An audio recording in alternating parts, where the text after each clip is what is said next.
Hello friends, जय श्री जगन्नाथ। आपण मानंकु महाशिवरात्रि उपलक्षे ढेर सारा शुभेच्छा आउ अभिनंदन।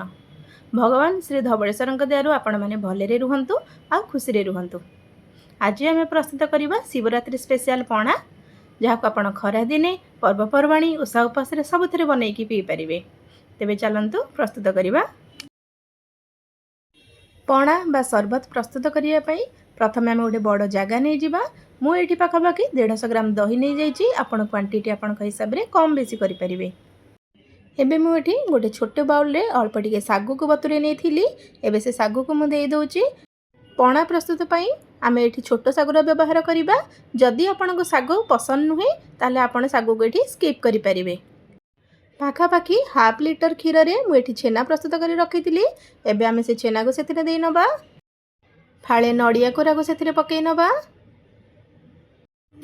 मुझे अल्प टिके गुड़ को क्रश करके पकई नहीं। निज स्वाद अनुजाई आपण चाहिए गुड़ जगार चीनीर व्यवहार करें, किंतु ओषा उपास गुड़र व्यवहार कले बहुत बढ़िया लगी था। मुझे गुड़र व्यवहार करी 5 टी 6 गोलमरीच, खंडे अदा, 2टी गुजराती को छेचिकी से पकई नबा। एबे सबको प्रथमे भल भाव में मिक्स कर नबा। मिक्स हो सारा पर एबे से 2टी काटिकी रखिथिबा पाचिला कदली को पकई नबा। गोटे छोट सेव को काटिकी पकई नबा। 8 ରୁ 10ଟି अंगूर को काटिकी पकई नबा।